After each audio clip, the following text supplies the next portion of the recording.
बंद कर दिए।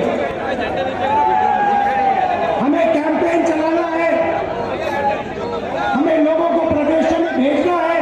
10-15 रुपया जब लोग शब्द है रास्ता लगाना है। पूरी का मैं दिखता हूँ बड़े आपसे 10 फालतू नाराज हो रहे हेलो जनरल की करवा दिख नहीं रहा जनरल की करवा पैसे देकर सरकारों को गिराया जाता है, नेताओं को जेल में डाला जाता है। केजरीवाल जी को, सोरेन जी को तो जान दे रहे पे झंडा उठाने वाले भी ये पूरी की पूरी मैच फिक्सिंग करने की कोशिश माहौल बनता है और ये मैच नेता फिक्सिंग बनोगे इनको सबको सपोर्ट सिर्फ नरेंद्र मोदी नहीं कर रहे हैं। ये मैच फिक्सिंग नरेंद्र मोदी और हिंदुस्तान के 3-4 सबसे बड़े अरबपति मिलकर कर रहे हैं। ये सच्चाई है। और ये मैच फिक्सिंग क्यों हो रही है? भाई और बहनों, इसका सिर्फ एक लक्ष्य है कि हिंदुस्तान का संविधान जिसने इस देश के गरीब लोगों को भविष्य दिया, सपने देखने का हक दिया,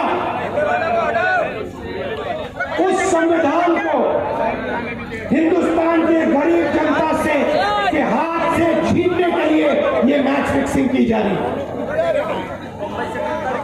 और मैं आपको बताना चाहता हूं कि जिस दिन ये संविधान खत्म हो गया, उस दिन ये हिंदुस्तान नहीं बचेगा।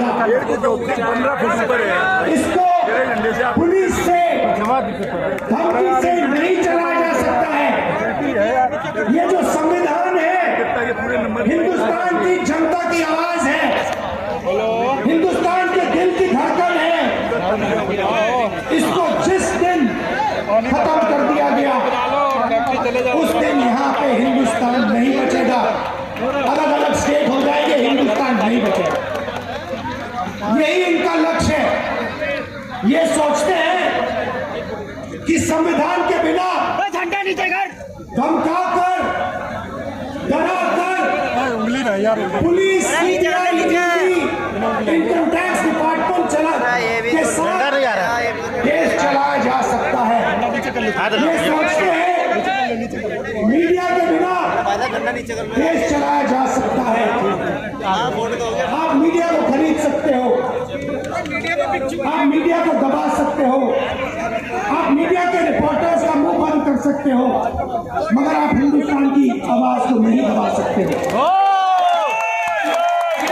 इस आवाज को कोई नहीं दबा सकता। दुनिया में कोई ताकत नहीं है जो इस आवाज को दबा सकती है। भाइयों और बहनों, बीजेपी के एमपी ने कहा कि जैसे ही हम चुनाव जीतेंगे, मैच फिक्स करके 400 सीटें जीतेंगे, वैसे ही हम संविधान को बदल देंगे, संविधान को रद्द। झंडा नीचे करवा यार, ये ऐसे ही नहीं बोला गया, नंबर बना रहा है। ये टेस्ट करने के लिए, आइडिया टेस्ट करने के लिए बीजेपी के एमपी ने बोला है। ये लड़ाई संविधान को बचाने की लड़ाई है।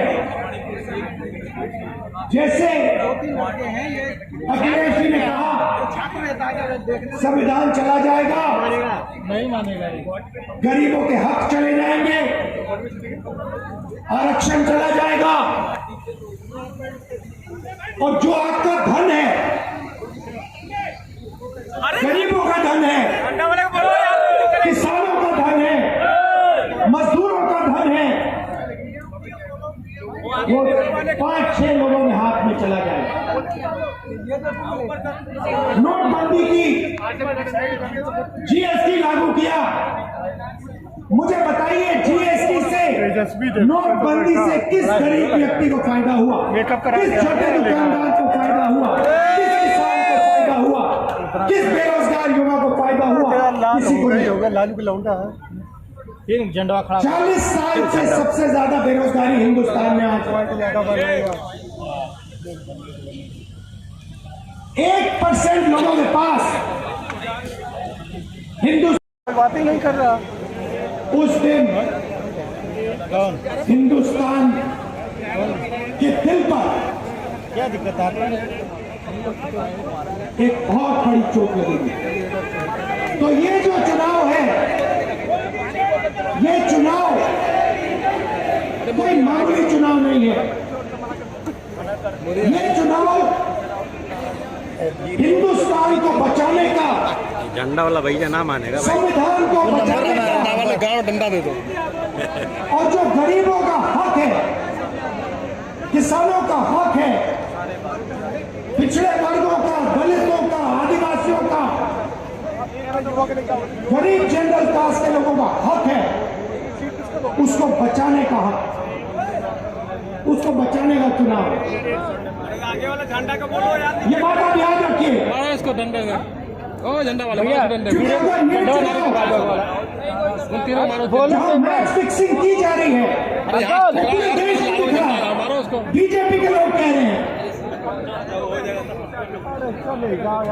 कल में से एक व्यक्ति मिलने आया, मुझे कहता है मैं ट्रेन से आया, मेरे साथ बीजेपी के कार्यकर्ता बैठे थे, उन्होंने कहा कि कुछ ना कुछ गड़बड़ है। ये सच्चाई है। गाड़ी पहुंचने वाली है। पहुंच जाओ तुम लोग। इलेक्शन कमीशन के लोगों को नरेंद्र मोदी जी ने बिठाया। कितनी है? दो नेताओं को, दो चीफ मिनिस्टरों को चुनाव से 2-3 महीने पहले दो चीफ मिनिस्टर को डालना था। आपने हमारे बैंक अकाउंट बंद किए।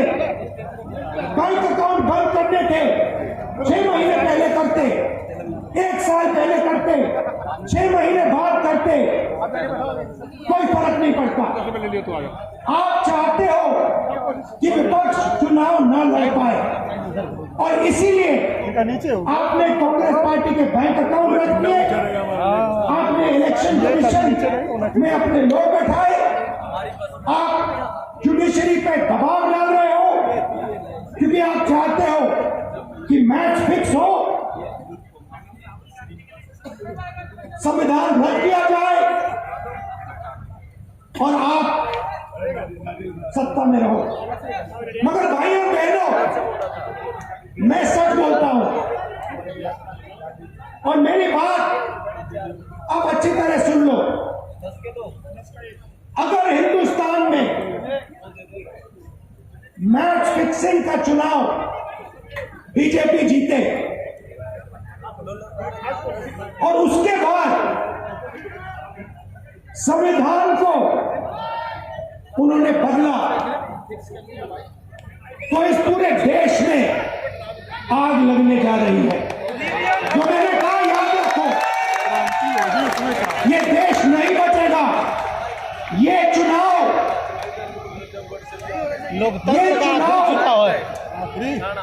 वोट वाला चुनाव नहीं है। क्रांति होगी अगर ये चुनाव हिंदुस्तान को बचाने वाला चुनाव है, संविधान की रक्षा वाला चुनाव है। धन्यवाद। जय हिंद।